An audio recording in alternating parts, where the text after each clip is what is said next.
হযরতে হানজালার কাহিনী তোমরা জানো। সেই হানজালা আমার নবীর কত বড় পাগল, ওই নবী উহুদের ময়দানে শহীদ হয়ে গেল।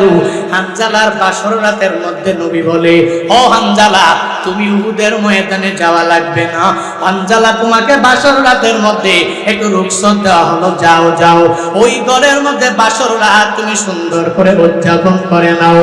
এই কথা বলিয়া যখন হানজালার বাসর রাতের মধ্যে পাঠাইয়া দিলেন, ওই ঘরের মধ্যে যাইয়া যখন বাসর রাত শেষ করে গোসলের জন্য রওনা, কে যেন হাঁটে আর বলে বলে বলে বলে বেড়ায়, কুতিলা মুহাম্মদ আমার নবী নাই। কেন যেন বলতেছে নবীকে দুনিয়া থেকে বিদায় করে দেওয়া হয়েছে, আমার নবীকে দুনিয়া থেকে শহীদ করে দুনিয়া থেকে বিদায় করে দেওয়া হলো। যখন কুতিলা মুহাম্মদ বলে বলে একজনে যখন এই সংবাদটা বিভিন্ন জায়গার মধ্যে পৌঁছায়া দিল, হানজালার মাথা গরম হয়ে গেল। আমার নবী আমাকে রুখসত দিয়া দিলেন, উহুদের ময়দানে যাইতে দেন নাই, আমি পারবো না পারবো না পারবো না গোসল করতে। দৌড়াইয়া বিবির সামনে গিয়া হানজালা হাজির হয়ে যায়, আর যা বলে, ও বিবি আমার তরবারিটা দাও, তরবারি নিয়ে উহুদের ময়দানে আমার যাওয়া লাগবে। আমার নবী নাকি নাই, নবীকে নাকি কাফেরেরা দুনিয়া থেকে বিদায় করে দিয়েছে। স্ত্রী ডেকে বলে, স্বামী আমার না না আপনার যাওয়া লাগবে না লাগবে না লাগবে না, কারণ হলো আগে ফরজ গোসল করবেন, এরপরে তরবারি নিয়ে যুদ্ধের ময়দানে যাবেন, এরপরে যাবেন, কোনো অসুবিধা হবে না।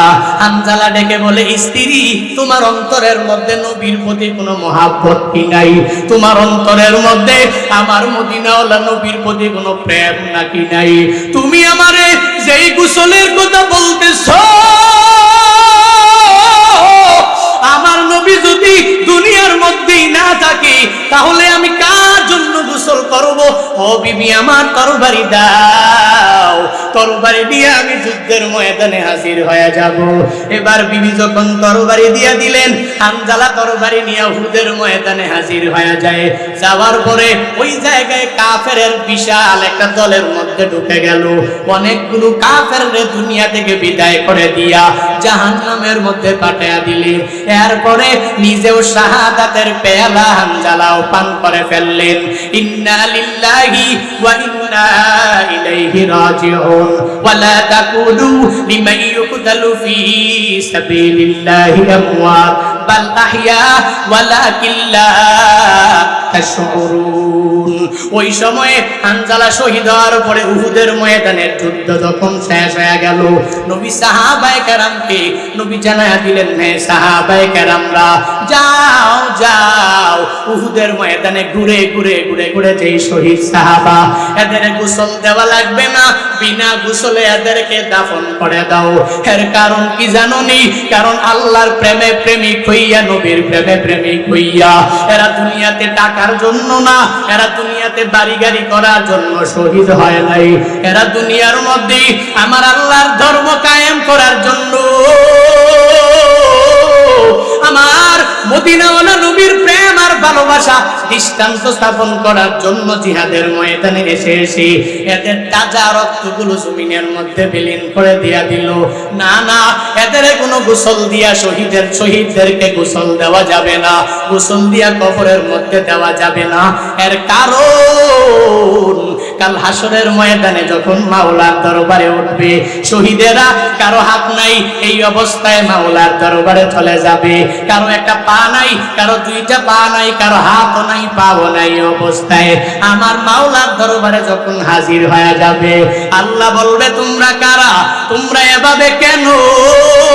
তারা ওই সময় আমার মাওলাকে বলবে, আল্লাহ দুনিয়ার মধ্যে আপনার ধর্মটাকে পরিপূর্ণভাবে বাস্তবায়ন করার জন্য, আপনার দিনটাকে সমুন্নত করার জন্য, আপনার নবীর প্রেমের সাগরের মধ্যে ডুব দিয়া আমরা জিহাদের ময়দানে যাইয়া আমরা শহীদ হইতে পেরেছি গো আল্লাহ।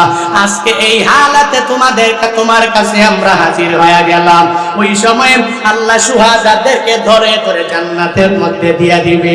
নবী বলেন, সাহাবায়ে কেরামরা আমার এই উম্মতদেরকে, এই শুহাদাদেরকে গোসল দিবা না, এমনিতেই কবরস্থ করে ফেলো, দাফন করে ফেলো।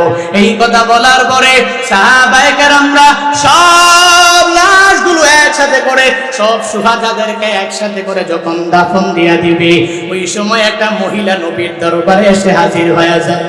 ওই নবীর মহিলার চোখ দিয়া বেয়ে বেয়ে টপ টপ করে পানিগুলো পড়ে। আর আয়েশা বলে, নবী আমার, আপনি সব সাহাবীদের লাশগুলো একত্র করেছেন। ও নবী আমার, এই লাশগুলোর মধ্যে আমার স্বামী একজন আছে, যার নাম হলো হানজালা। যেই হানজালারে রুখসত দেওয়ার পরেও উহুদের ময়দানে নবী আপনার প্রেমে পাগল পারা হইয়া আপনি নাই, এই সংবাদ শুনে দৌড়াইয়া উহুদের ময়দানে এসেছে। ও নবী, এই হালাতে সে ফরজ গোসল করে নাই, দুনিয়া থেকে বিদায় হয়ে গিয়েছে। আজকে বিনা গোসলের দাফন দিবেন না, গোসল দেওয়ার পরে এরপরে তাকে দাফন কার্য সম্পাদন করবেন। এই কথা বলার পরে নবী সাহাবায়ে কেরামদেরকে বললেন, আসহাবায়ে কেরামরা, তোমরা খুঁজো হানজালার লাশ, পুরা উহুদের ময়দানে সার্চ করে করে খুঁজে নাও কোন জায়গায় হানজালার লাশটা পাওয়া যায়। সাহাবায়ে কেরামরা যেখানেই যায় সব শুহাদায়ে কেরামের লাশ দেখতে পায়, কিন্তু হানজালার লাশটা তো দেখতে পায় না। কেমনে পাবে? কারণ হানজালা তো দুনিয়ার জমিনের মধ্যে নাই। ওই সময় জিবরাইল আমার মদিনাওয়ালা নবীর দরবারে হাজির। আয়েশা বলে, ও নবী আমার, হানজালার লাশ দুনিয়ার কোন পানি দ্বারা গোসল হবে আমার আল্লাহ মেনে নিতে পারে না, পারে না, পারে না, পারে না। ও নবী, আপনার প্রেমের মধ্যে, প্রেমের সাগরের মধ্যে ডুব দিয়া নিজের জীবনটারে পিতা মনে করে উহুদের ময়দানে শহীদ হয়েছে হানজালা। এই হানজালার লাশ দুনিয়ার কোন পানি দ্বারা গোসল হইয়া দাফনের মধ্যে ডুববে আল্লাহ মেনে নিতে পারে নাই। আগেই হানজালা যখন দুনিয়ার জমিন থেকে শহীদ হইয়া জমিনে পড়ে আছে, ফেরেশতাদের মাধ্যমে আমার আল্লাহ উঠাইয়া নিলেন। আসমানের মধ্যে বড় বড় দামি দামি দামি ফেরেশতার মাধ্যমে হানজালার গোসল দুনিয়ার কোন সাধারণ পানি দ্বারা হয় নাই, হাউজে কাউসারের দামি পানি দিয়া ফেরেশতাদের মাধ্যমে আসমানে তাকে গোসল দেওয়া হয়েছে।